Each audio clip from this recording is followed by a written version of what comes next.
Assalamualaikum sahabat-sahabat yang dirahmati Allah. Hari ini saya akan menceritakan kisah nyata yang penuh hikmah tentang seorang pemuda yang menghadapi ujian berat ketika dihadapkan pada pilihan sulit antara kekayaan dan keimanan. Namun sebelumnya, saya sarankan untuk menuliskan sholawat Nabi Muhammad agar kelak sholawat ini menjadi saksi untuk mendapat syafaat di akhirat. Jangan lupa untuk like dan subscribe ke channel ini, karena setiap dukungan dari kalian sangat membantu menyebarkan dakwah Islam dan bisa menjadi amal jariah yang terus mengalir pahalanya. Mari kita mulai kisahnya. Roni menuruni bus tua yang berhenti di pinggir jalan. Langit senja berwarna jingga ketika ia melangkah ke jalan setapak menuju desa yang katanya tersembunyi di kaki Gunung Ciremai. Udara semakin dingin, dan pepohonan rindang di sekitarnya membuat suasana semakin sunyi. Tidak ada suara kendaraan, hanya desiran angin yang sesekali menggoyangkan dedaunan. Ia tidak tahu pasti mengapa tertarik ke desa ini. Seorang sopir truk yang ia temui di terminal Majalengka bercerita tentang sebuah tempat di mana orang-orang bisa mendadak kaya raya. Namun, hanya sedikit yang berani bercerita lebih jauh. Roni penasaran. Hidupnya di kota sudah terlalu sulit. Mencari pekerjaan semakin susah, dan uangnya hampir habis. Jika ada kesempatan untuk mengubah nasib, ia harus mencobanya. Begitu sampai di pintu gerbang desa, ia melihat sesuatu yang aneh. Rumah-rumah di sana tampak tua, tapi bersih dan terawat. Tidak ada yang terlihat miskin. Orang-orang yang ia temui sekilas tampak ramah, namun sorot mata mereka menyimpan sesuatu yang sulit dijelaskan. Di tengah desa, sebuah warung berdinding kayu berdiri sepi. Roni masuk dan mendapati seorang lelaki tua duduk di sudut ruangan. Matanya tajam, penuh pengamatan. Saat Roni memesan segelas kopi, lelaki itu mendekat dan berbisik pelan. "Kau datang ke sini mencari kerja atau kekayaan?" Suasana warung mendadak terasa mencekam. Roni menelan ludah, tidak mengerti maksud lelaki itu. Tapi sebelum ia sempat menjawab, lelaki tua itu tersenyum samar. "Kau akan segera mengetahuinya sendiri." Roni merasakan hawa dingin merayap di tengkuknya. Ia belum tahu bahwa perjalanannya ke desa ini akan mengubah seluruh hidupnya. Malam merayap pelan di desa itu. Lampu-lampu minyak menerangi jalan setapak yang sunyi. Roni duduk di bangku panjang depan warung, menyesap kopi yang kini mulai dingin. Perkataan lelaki tua tadi terus terngiang di kepalanya. "Kau datang ke sini mencari kerja atau kekayaan?" Roni menatap langit yang gelap tanpa bintang. Pikirannya penuh tanda tanya. Ia datang ke desa ini untuk mencari pekerjaan. Tapi dari cerita yang ia dengar, tempat ini menyimpan sesuatu yang lebih dari sekadar kesempatan bekerja. Tiba-tiba, lelaki tua itu kembali muncul, duduk di sebelahnya tanpa suara. Bau dupa samar-samar tercium dari jubahnya yang sudah lusuh. "Kau ingin mengubah hidupmu dengan cepat?" tanyanya lirih. Roni menoleh. "Apa maksudnya, Pak?" Lelaki itu menghela napas panjang, seolah sedang menimbang sesuatu. Di kaki Gunung Ciremai, ada jalan bagi mereka yang berani mengambil kesempatan. Mereka yang cukup kuat dan tidak takut.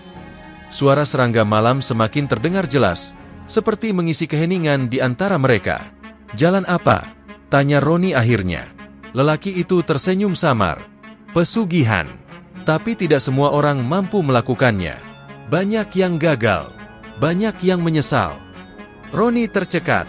Kata itu pernah ia dengar, namun ia tidak pernah menyangka akan mendengarnya langsung dari seseorang. "Apa yang harus diberikan?" tanyanya hati-hati. Lelaki tua itu menatapnya lama. "Sebuah tumbal. Sesuatu yang berharga dalam hidupmu." Dada Roni berdebar. Ia tahu apa yang dimaksud lelaki itu.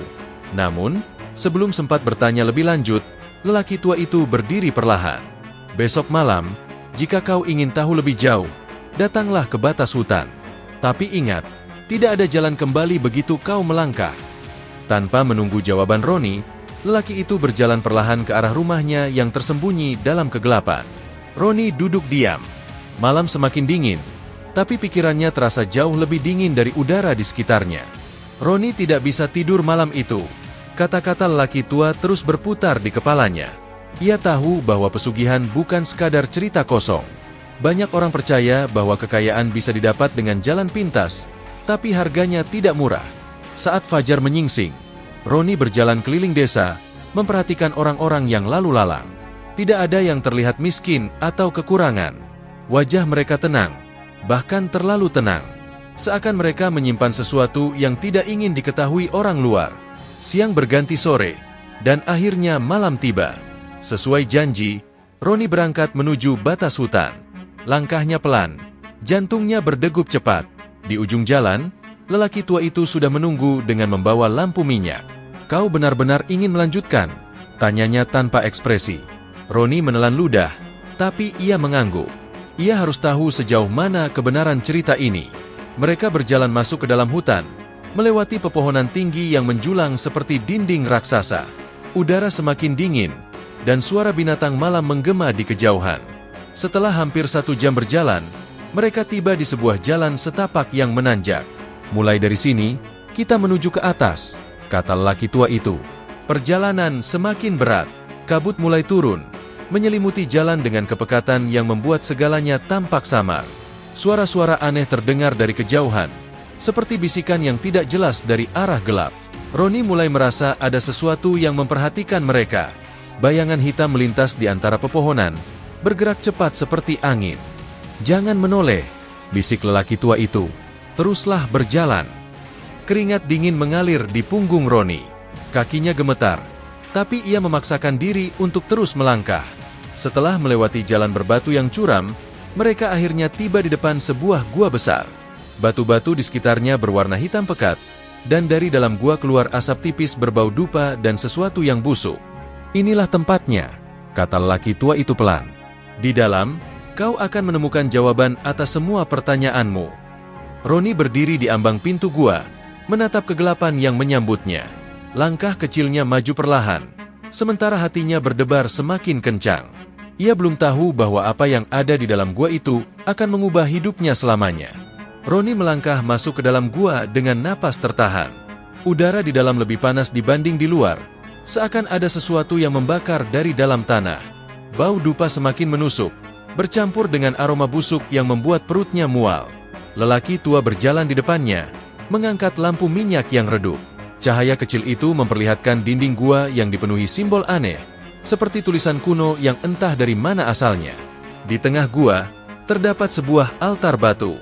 Di atasnya, terdapat mangkuk besar berisi cairan merah pekat. Roni tidak ingin membayangkan apa isinya. Tiba-tiba, udara di dalam gua berubah. Angin berhembus kencang, meskipun tidak ada celah di dalam sana. Api dari lampu minyak bergetar hebat. Suara berat menggema di seluruh gua, seolah datang dari dalam dinding batu. "Kau datang untuk meminta sesuatu." Suara itu bukan milik lelaki tua. Roni menoleh ke sekeliling, tapi tidak melihat siapapun. Hanya bayangan besar yang mulai terbentuk di tengah altar. Bayangan itu bergerak perlahan, berubah menjadi sosok tinggi dengan mata merah menyala. "Kekayaan, kekuatan, apa yang kau inginkan?" Roni berdiri kaku. Tubuhnya terasa berat, seolah ada tangan tak terlihat yang menekannya dari segala arah. "Kami bisa memberimu apa yang kau mau," lanjut suara itu.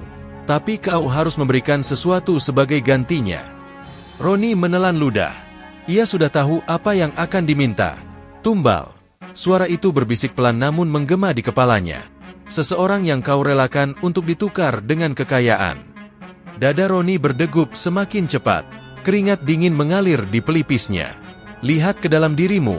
Suara itu kembali berbisik. "Siapa yang paling dekat denganmu?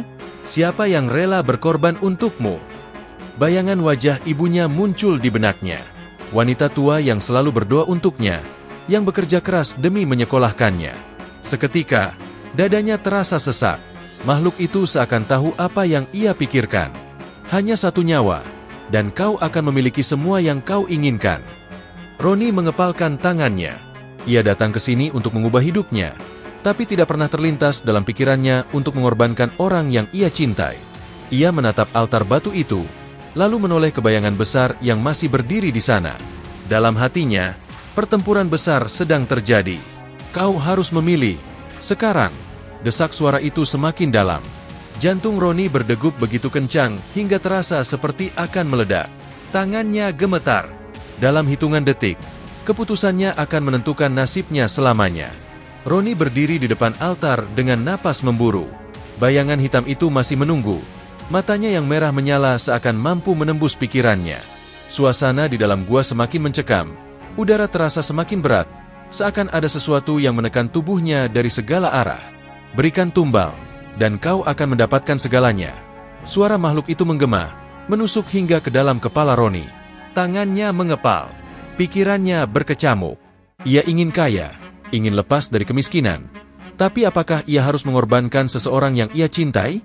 Wajah ibunya kembali muncul dalam benaknya, begitu jelas hingga dadanya terasa sesak.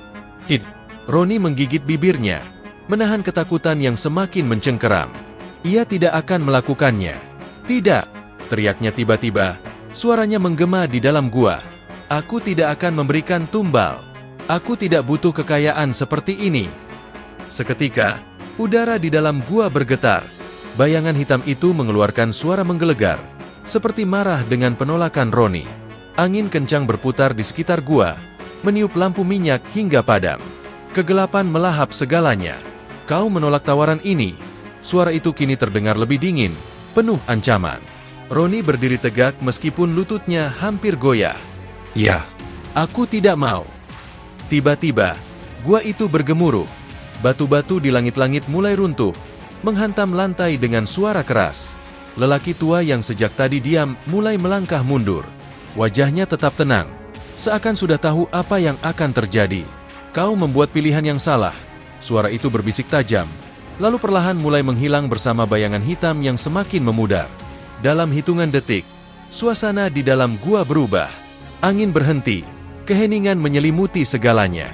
Yang tersisa hanyalah Roni yang masih berdiri dengan napas tersengal dan dada yang berdebar kencang.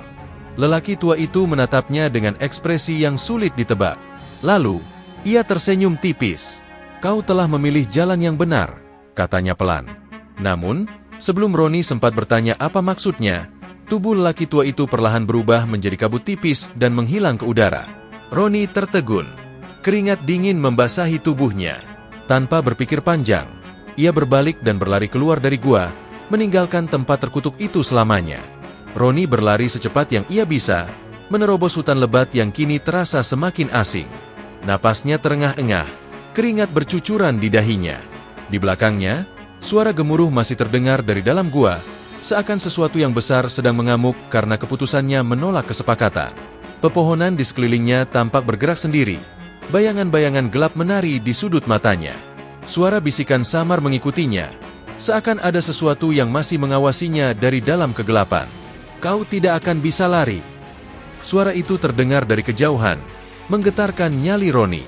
Ia mempercepat langkahnya, menerobos ranting-ranting yang mencakar lengannya. Kabut semakin tebal, membuat pandangannya terbatas. Namun, ia tidak peduli. Ia hanya ingin keluar dari tempat ini. Tiba-tiba, di depan sana, ia melihat cahaya samar. Itu bukan cahaya lampu minyak seperti yang dibawa lelaki tua tadi, melainkan cahaya putih yang terasa hangat dan menenangkan. Roni berlari ke arah cahaya itu. Saat semakin dekat, tubuhnya mendadak terasa ringan, seperti ada sesuatu yang menariknya keluar dari kegelapan. Dalam sekejap, kabut di sekitarnya menghilang. Suasana berubah. Ia kini berdiri di jalan desa, tepat di depan warung tempat ia pertama kali bertemu dengan lelaki tua itu. Udara malam terasa segar. Tidak ada lagi hawa mencekam atau suara bisikan mengerikan. Desa itu terlihat sama seperti sebelumnya, tenang dan sepi. Namun, ada satu hal yang berbeda. Warung itu kini kosong. Tidak ada tanda-tanda lelaki tua itu pernah ada di sana.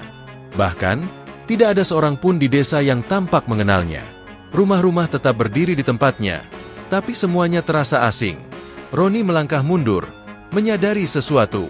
Lelaki tua itu mungkin bukan manusia biasa. Dada Roni masih berdebar. Ia tidak ingin tinggal lebih lama. Dengan langkah tergesa, ia meninggalkan desa itu, berjanji tidak akan pernah kembali lagi. Saat ia berjalan semakin jauh, perasaan lega perlahan memenuhi hatinya. Ia telah menolak kekayaan instan yang menyesatkan. Ia memilih jalan yang lebih sulit, tapi ia tahu itu adalah jalan yang benar. Namun, sebelum benar-benar pergi, ia sempat menoleh sekali lagi ke arah desa.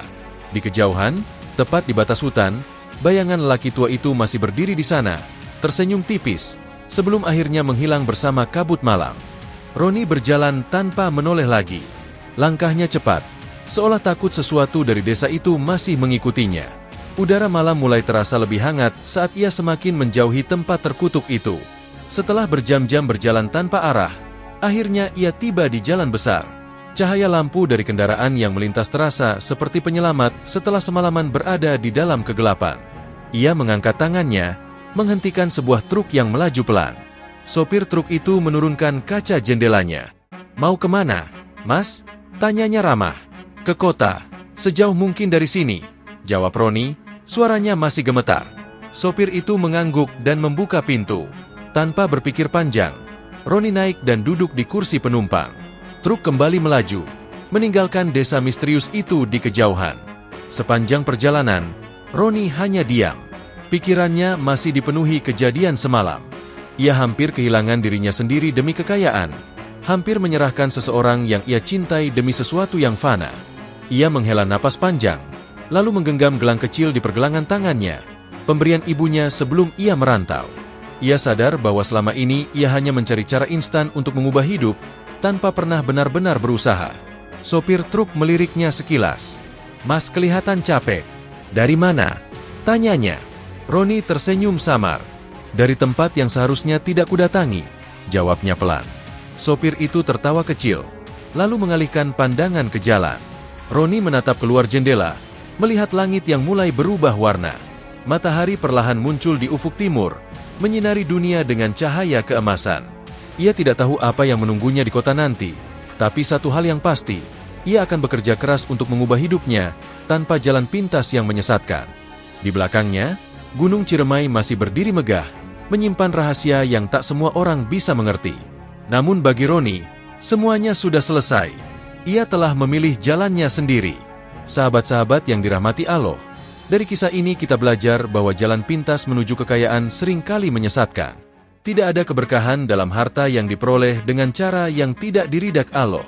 Sebagaimana firman Allah dalam Al-Quran, "Dan janganlah kamu iri hati terhadap apa yang dikaruniakan Allah kepada sebagian kamu lebih banyak dari sebagian yang lain. Karena bagi laki-laki ada bagian dari apa yang mereka usahakan, dan bagi perempuan pun ada bagian dari apa yang mereka usahakan. Mohonlah kepada Allah sebagian dari karunia-Nya. Sungguh, Allah Maha mengetahui segala sesuatu."